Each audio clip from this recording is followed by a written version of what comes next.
सुल्तान शाह मेरा दुम छल्ला बनने की बजाय इस तरह चंद कदम पीछे हो लिया जिससे उसका मुझसे कोई वास्ता ही न रहा हो। वारूनमा होने वाली वाकयात के बारे में एक नजरिया कायम कर लेने के बाद मुझे यकीन हो गया था कि इस वक्त वहां एलन का कोई भी नमकख्वार मेरी या किसी मुश्तबा आदमी की तलाश में बाहर निकलने की जुर्रत नहीं कर सकेगा। हम सड़क अबूर करके तमाशाइयों की भीड़ में शामिल हुए तो अंदाजा हुआ कि इस दौरान में लोगों की मालूमात में खासा इजाफा हो चुका था। लोग इस मकान में रहने वाले गैर मुल्कियों को मशकूक और मुश्तबा करार देकर इनके कुत्ते और उसके ट्रेनर की मौत का जिक्र भी कर रहे थे।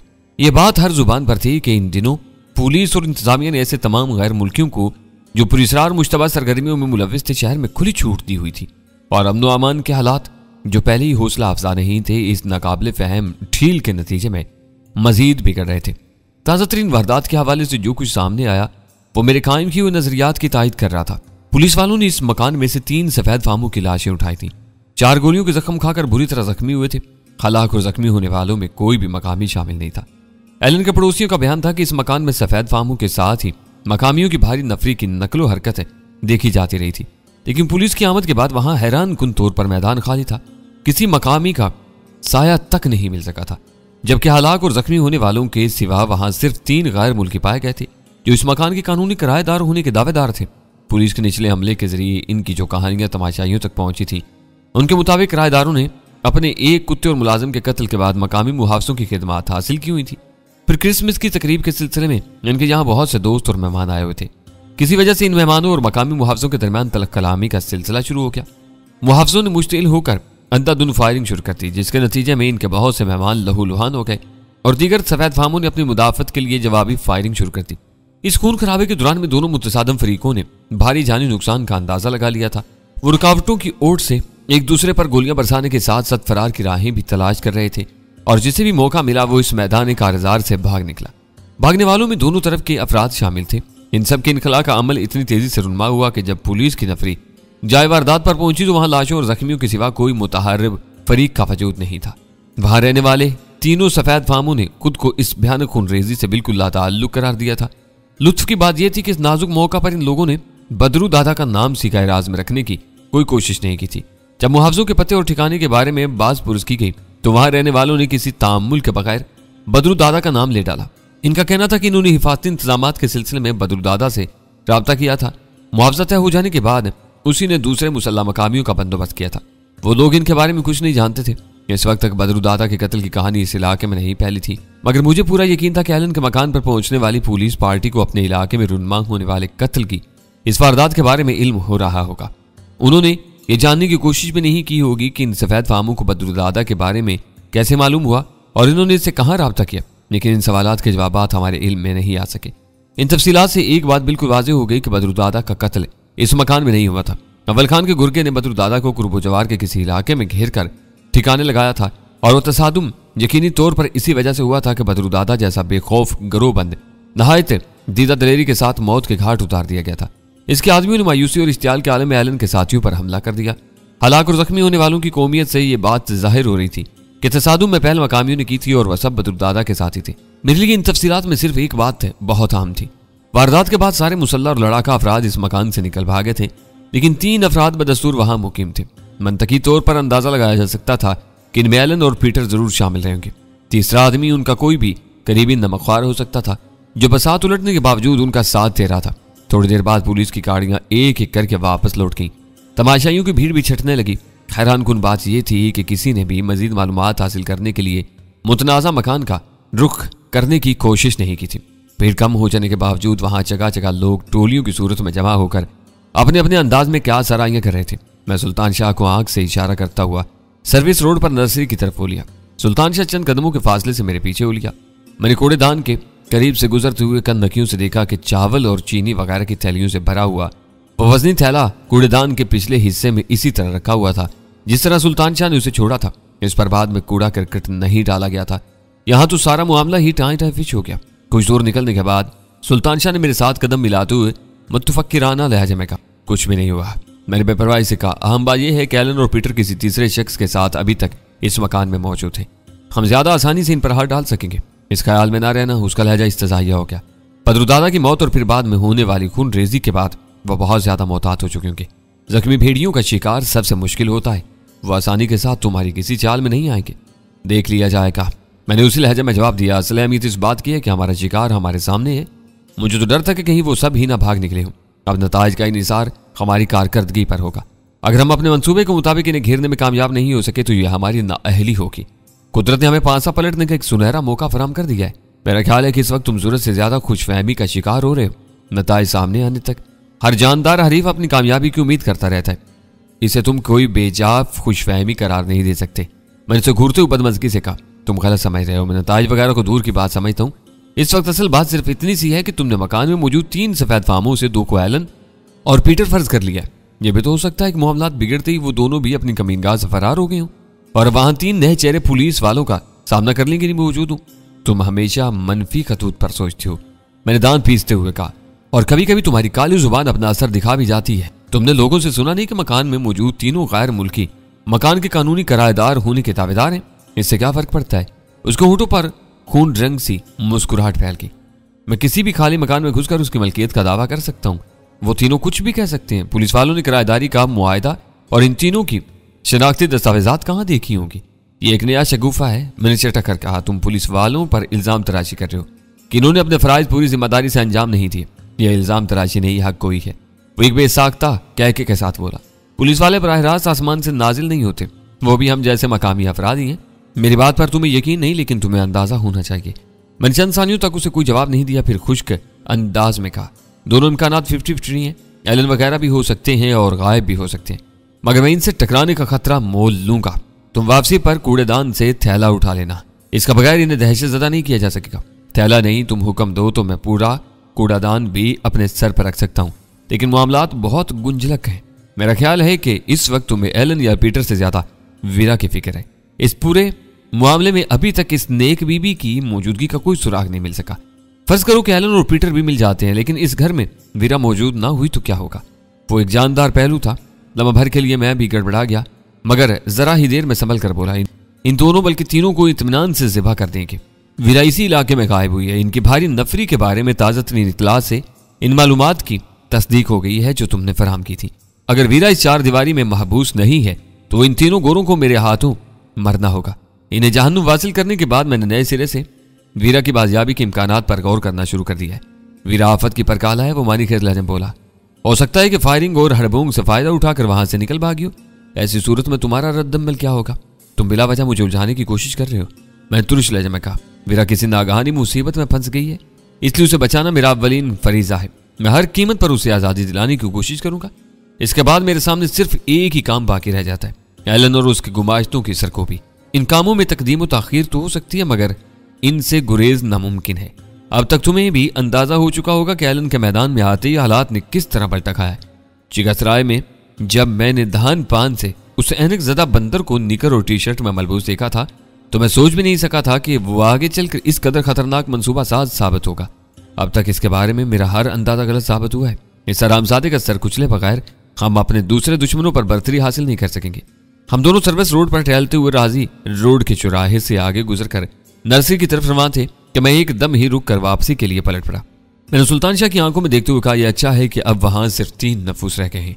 ज्यादा आदमियों की मौजूदगी में गड़बड़ हो सकती थी। अब मैं इन्हें आसानी से कार्डियो इलेक्ट्रॉनिक स्विच की तबाहकारी से खौफजदा कर सकूंगा।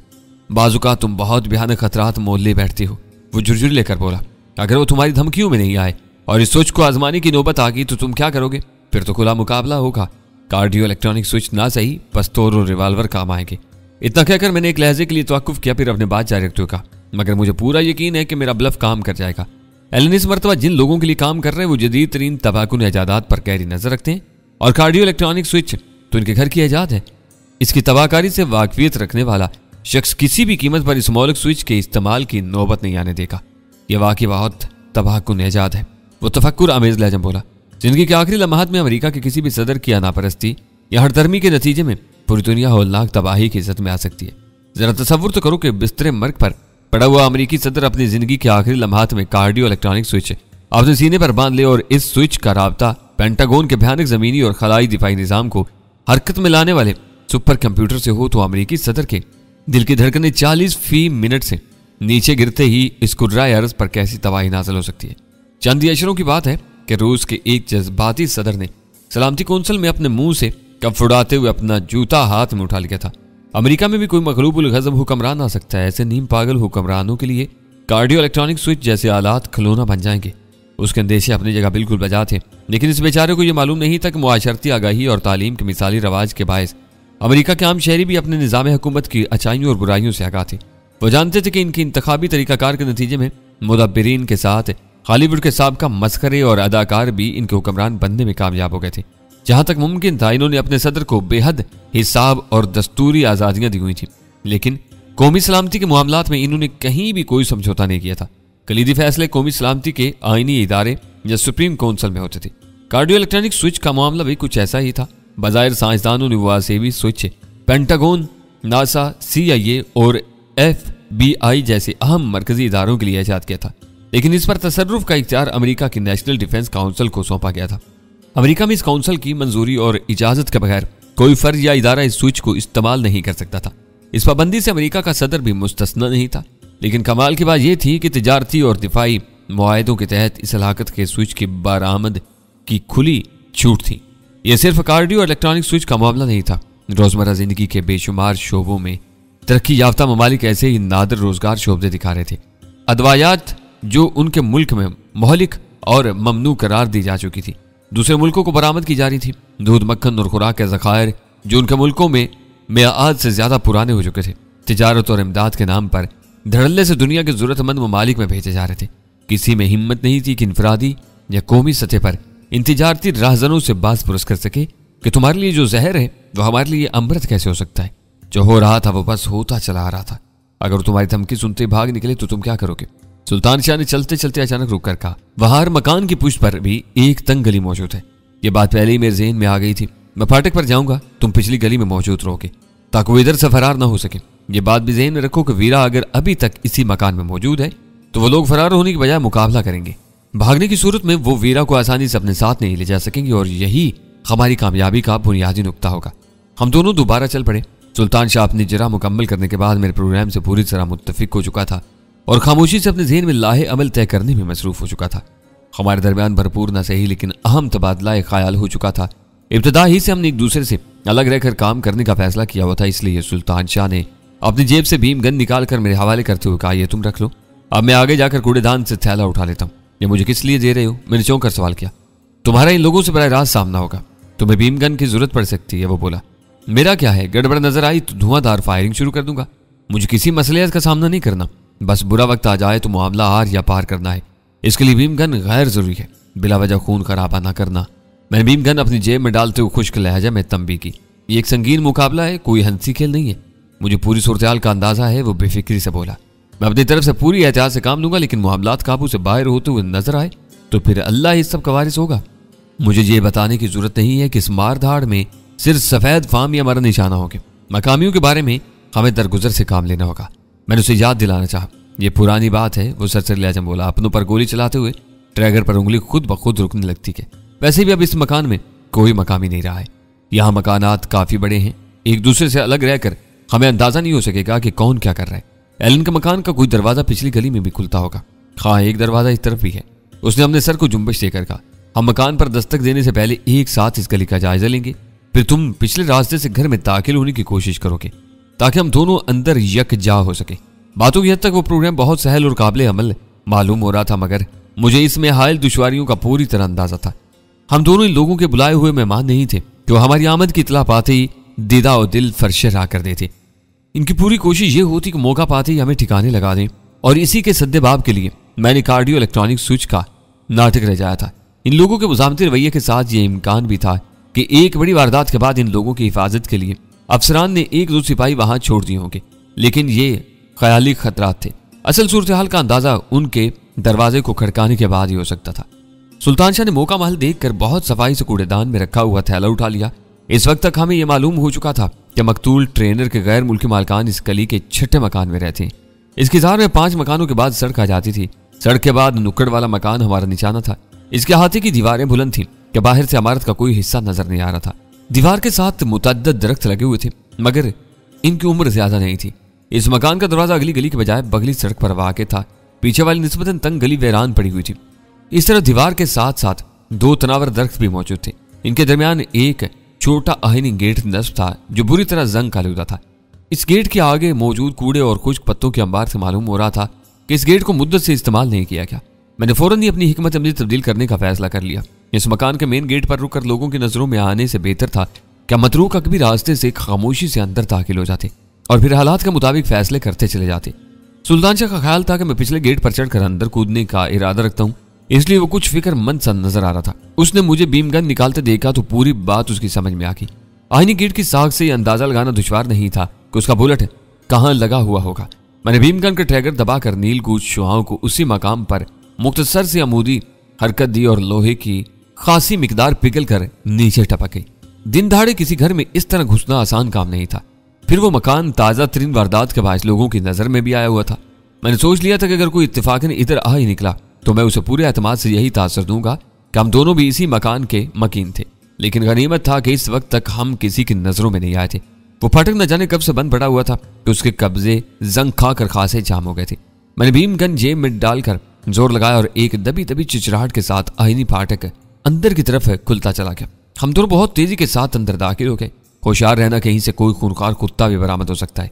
सुल्तान शाह दीवार के साथ लगे हुए काट कबाड़ की ओट लेते हुए सरकोशी की। मैं इस खतरे से एक लम्हे के लिए भी गाफिल नहीं रहा था।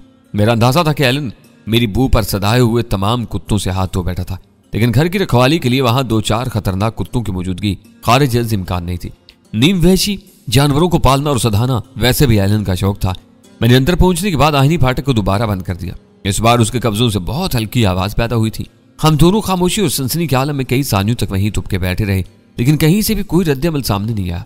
मेरा ख्याल था कि आईनी गेट के खुलने और बंद होने से जो आवाजें पैदा हुई थी वो रखवाली के किसी भी अच्छे कुत्ते को मुतवज्जा करने के लिए काफी थी।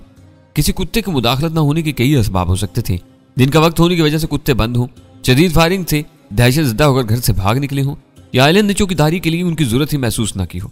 वो गालबन 2000 मुरब्बा गज का प्लाट था। इस पर बनी हुई एक मंजिला इमारत काफी वसी और पुरानी थी, लेकिन इसके रंग रोगन और देखभाल पर खासी तवज्जो दी गई थी। इमारत के वसी होने के बावजूद अहाते में खासी जमीन खाली पड़ी हुई थी और आसार बता रहे थे कि कभी भी इस खाली जमीन को शजरकारी वगैरह के लिए इस्तेमाल करने की कोशिश नहीं की गई थी। सुल्तान शाह को वहीं छोड़कर मैं अहाते की अगबी दीवार के साथ साथ उस तरफ हो लिया जिधर मेन गेट वाक़ था। फिर मैं ऐसे मकाम पर भी पहुंच गया जहां से मेन गेट साफ नजर आ रहा था। वहां किसी मुतनफ्फिस का वजूद नहीं था। इमारत के अगले हिस्से में 2 गाड़ियां मौजूद थी, लेकिन इनमें कोई नहीं था। पेचकदमी करते हुए मैंने रास्ते में नजर आने वाली तमाम बंद खिड़कियों पर भी नजर डाली थी, लेकिन मुझे कहीं हरकत या जिंदगी के आसार नजर नहीं आए थे। शायद इस मकान की जुमला सेहत नफरी आबादी किसी अगले कमरे में सर जोड़े बैठी थी। मैंने वापस लौटने की बजाय हाथ के इशारे से सुल्तान शाह को अपनी तरफ बुला लिया। मुझे तशवीश हो रही है। सुल्तान शाह सरगोशियाना लहजा में बोला, यह मकान वीरान मालूम हो रहा है, कहीं भी जिंदगी की कोई आसार मौजूद नहीं है।